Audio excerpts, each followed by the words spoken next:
Hi, in this video, let us discuss about collection framework. So in Java, we have a collection framework. Actually, the classes of collection framework belong to java.util package.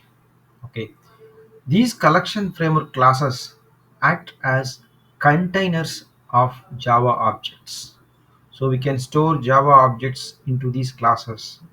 So we can do the operations such as we can store objects, we can remove objects from the class, we can retrieve objects from these collection framework classes, we can search for objects, we can also sort objects. Right. Now we will see the class hierarchy. So we have interfaces like set, list, queue and deck. All these interfaces extend collection interface. So there is an interface called collection. So this interface is extended by all these interfaces: set, list, queue and deck.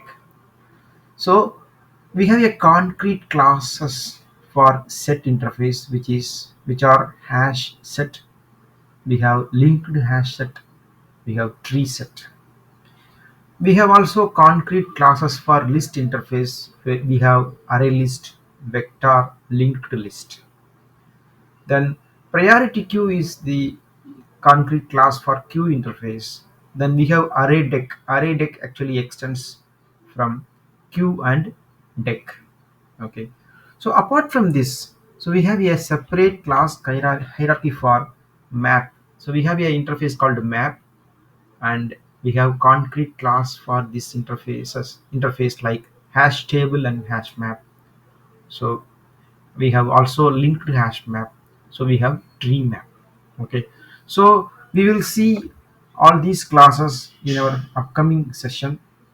So at present we will have a brief idea about each of these.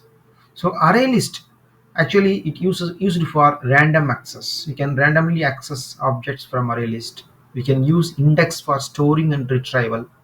Array list grows dynamically. That is the difference between array and array list. So array is a fixed size, but array list grows dynamically.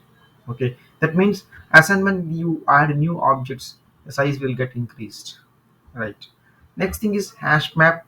Hash map uses the key and value, and key should be unique.